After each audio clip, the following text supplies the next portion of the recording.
From Nashville's WSM Radio, the original home of the Grand Ole Opry, this is a Coffee, Country, and Cody podcast.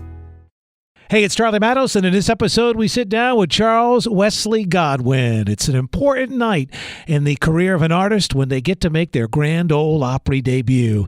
Charles would join us on a Friday morning. On that Friday night, he would step in the historic circle at the Grand Ole Opry House. Enjoy our Coffee, Country, and Cody podcast with Charles Wesley Godwin. It is 8 o'clock in America's Music City, and Charles Wesley Godwin just sat down in the studio, brought the whole family to town, and it was that night he debuted at the Grand Ole Opry. Absolutely. Congratulations, buddy. Thank you. Thank you. And what does Samantha think about all this, your wife? She's very proud. Yeah, she's very proud. She knows that this has been a goal, and yeah, she's just really happy, excited for tonight. And you say the two of you met when you were bluegrassing back in the day? Yeah. I was playing a Bluegrass Wednesday at a saloon in Morgantown, West Virginia called Schmidt's Saloon, and she was there with a friend, had no idea who I was or anything, and I went and put the moves on her after the show and tried to make something happen. Ended up taking a couple months for her to go out to dinner with me. What was the pickup line? Was there a pickup line? I think it was just, hey there, my name's Charles, you know. How are you doing? Straightforward. I like it. So a couple months, you kept coming back. She kept seeing you. Yeah, I had to ask her out 7 times. In the Bible, the number of completion is 7. Yeah, so if it says anything, I'm persistent. That's yes, right. I remember Billy Dean talking about being in love with a honey queen of Florida when he was a kid. And when she broke up with him, she said, "Billy, I love you. I'm just not in love with you." So it took her a while for the in love part to start to kick in. That's right. Yeah. I don't think she must not have trusted me at first. Well, and you still live in West Virginia. Yeah. That's amazing. And 2 littles? Mm-hmm. What are their names? Give them shout outs. Gabriel and Abigail. Are they awake right now, probably? Yeah, they're up right now, I'd say. They're probably just getting their morning started, getting the bottle, getting the snack. So is Take Me Home Country Roads the first song one is required to learn as a prospective singer-songwriter in West Virginia growing up? Yeah, it's a must. When the Mountaineers win, it must be played. Yeah, it's a requirement. And you're a sports fan. We were talking about that. What do you think about the Super Bowl? Who are you pulling for? I'm pulling for the Eagles. I've always liked Jalen Hurts. I feel like he was disrespected in college, and just everywhere he's ever gone and every chance he's ever gotten, always done is win. Mm-hmm. And same deal with the pros. He got drafted by a team where the head coach didn't want him, and he just kept on trucking along and doing his thing, and here he is winning again. So I've always admired him for that. So I'm pulling for him. Well, it's a big weekend at the Opry with your debut tonight, and then tomorrow night, Vince Gill inducts Henry Cho as the newest member of the Grand Ole Opry. In your case, how do you go about getting the call? What happened? Take us through that moment in time, and how long ago? Yeah, it was in December. I'd played in Knoxville, Tennessee, a little venue called the Open Chord. The next morning, we're headed to Indiana for a show, and we were headed out to the van for van call. And my manager said, "Hey, Chuck, I got an email from the Opry this morning. They asked when CWG or when Chuck was ready to make his Opry debut. I can't remember how they worded it." And I was like, "Tell them soonest date, I'll take it." You know? Sounds great. So that's how I found out. It was early one morning in December, and let all my folks know. And that's something that, a lot of family and friends and all, that they may not know, like the details and stuff about the music business, like what Red Rocks means, necessarily what the rhyming means, but just about everybody knows the Opry. Mm-hmm. So that was one that kind of got everybody excited. What were your memories? Did you grow up listening to it, or what is your connection? I would watch it, when it would be reruns on TV and stuff. And there's the big part growing up, there was a story in my family. Stoney Cooper and Wilma Lee are from the other side of the Allegheny Mountain from where my grandparents are from in Randolph County, West Virginia.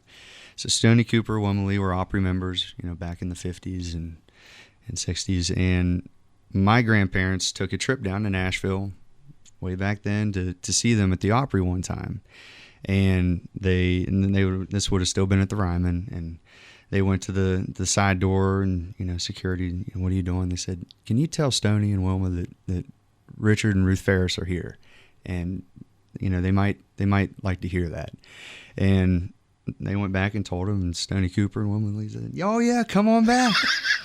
We haven't seen you all in years." So my grandparents went back, and they caught up, and I'm sure they wished him well and all that. And then they went out and watched the show, and there's only like 2 date night stories that I ever got in my life from my grandparents, and that was one. The other time was when my granddad won big in Vegas one time. So growing up, that was always just something that was a story in the family, something that they were real proud of, that they got to go back and see them. And I doubt they ever could have imagined that then their grandson, all these years later, would be playing at the Opry. Well, they would have been contemporaries of little Jimmy Dickens, another fellow West Virginia. That's right. Oh, that's so cool. And to hear, the history, and then to know that your family's going to be there tonight. Mm-hmm. Do you feel like that's going to make you more emotional? Do you want to know where they're sitting? Do you want to look at them? Or is it one of those where I'd rather not see it and I'll just talk to them after? I don't know. It's hard to say, but I've done this thousands of times. Right. So I should be okay. It's different, though, when you step in that circle. I did. I teared up a little. I played the Ryman last year, and I teared up a little because I have a song about my grandparents. And, that one got to me a little bit more than usual. But anyways, I'm going to lean on the repetitions that I have and try to just get it done. Muscle memory. I was reminded of a great Ricky Skaggs story growing up in eastern Kentucky over near the West Virginia line. His daddy, Hobart, got in tight with the Opry security at the Ryman back in the day when he was a little boy by trading pocket knives with the security guys. That was a big thing, knife trading. And so he got to know him well, and then it was anytime he'd kind of look around, the security guy would, and let him in, and he said, "No, don't bother anybody back there, Hobart would stick his hand out immediately to the first star that came by, go, "My name's Hobart Skaggs, this is my boy Ricky. Ricky, play for him." And Ricky start ripping it. Start rocking that mandolin. Did you see that? Isn't that a great visual? I can definitely see it, especially how it turned out. Yeah. He's done everything. Well, albums, the most recent is 2021's How the Mighty Fall, and then Seneca back in 2019, and a brand new single that we're going to see on Circle Television, the video, and hear all over the world on WSM Radio, The Jealous Kind. Set this up for us. Yeah, it's a Chris Knight song. He's one of my favorite songwriters, and I just feel like he deserves more due than he gets, and so I wanted to. It's the first cover I've ever released of anybody's, and just had a half day in the studio last year, and thought I'd, rip one off, and maybe it'll shine a little bit more light on Chris and how good he is. A debut at the Grand Ole Opry in just a few hours for our friend and special guest this morning in the studio. He's going to play live for us too in a while. Charles Wesley Godwin.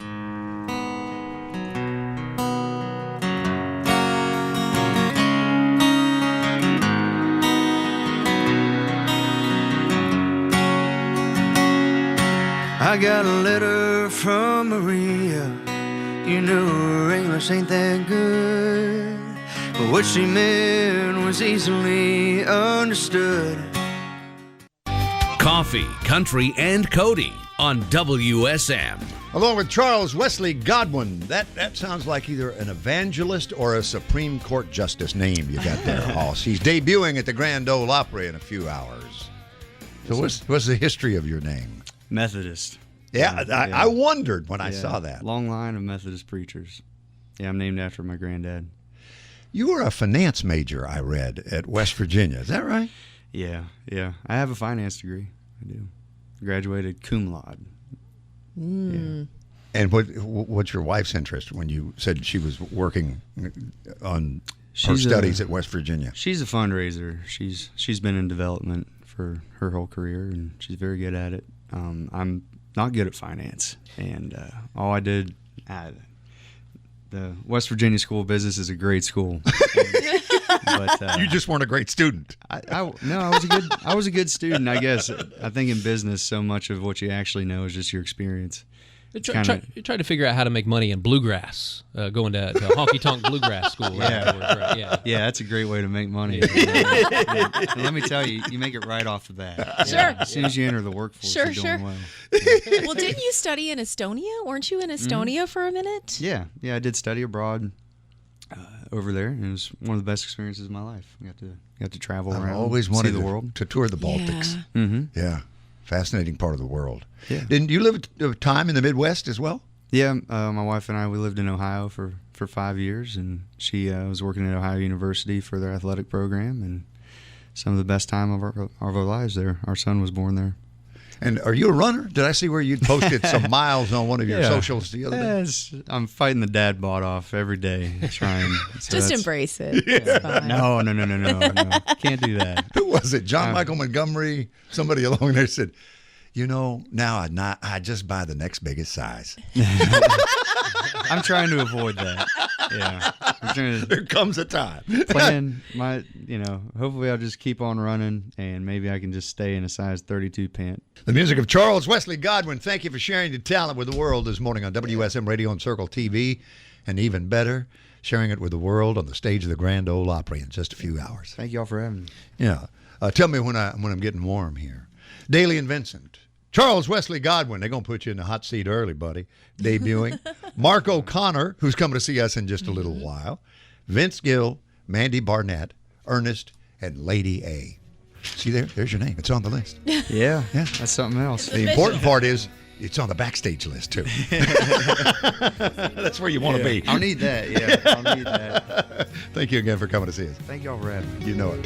Here on WSM Radio, Circle Television's Coffee, Country, and Cody. Good morning. Thanks for listening to the Coffee, Country, and Cody podcast. Make sure to subscribe so you never miss an episode. And please leave us a 5-star review. This podcast was produced through the facilities of WSM Radio in Nashville, Tennessee. The hosts of Coffee, Country, and Cody are Bill Cody, Charlie Matos, and Kelly Sutton. Producer Eric Markham. WSM General Manager and Director of Content and Programming, J. Patrick Tittle. Copyright 2023. Opry Entertainment Group Holdings, LLC.